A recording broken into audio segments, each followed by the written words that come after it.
The decline in oil prices over the last 7 months has created good fortune for some and economic hardship for others.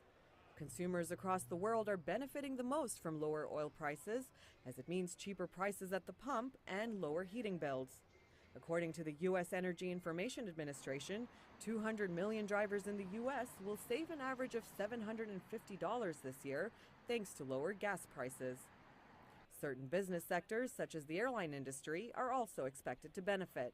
Last week, Lufthansa said it predicts its fuel bill for the year to be 13% cheaper. The other beneficiaries as far as sectors would be the automobile industry, especially the producers of the larger SUVs, trucks, and so forth.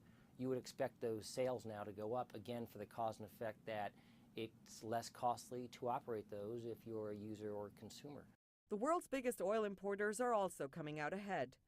Although Saudi Arabia is one of the world's largest oil producers, analysts say the country has enough oil reserves to withstand a decline in price. Saudi Arabia controls roughly 22% of the world's total oil reserves. Cheaper oil is hurting certain energy sectors as well as certain economies around the world, especially some of those key exporting countries. With a drop in oil of greater than 50% throughout 2014, one of the countries that experiences difficulty now is Russia.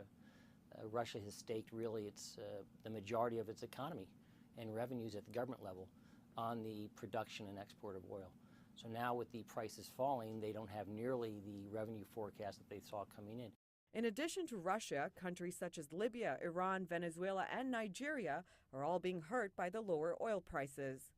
They rely heavily on revenues from oil exports and require oil prices to be well over $100 a barrel in order to balance budgets.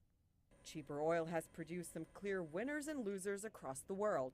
Goldman Sachs says oil will stay around $40 a barrel for the first half of the year, forcing many countries to cut their growth forecasts.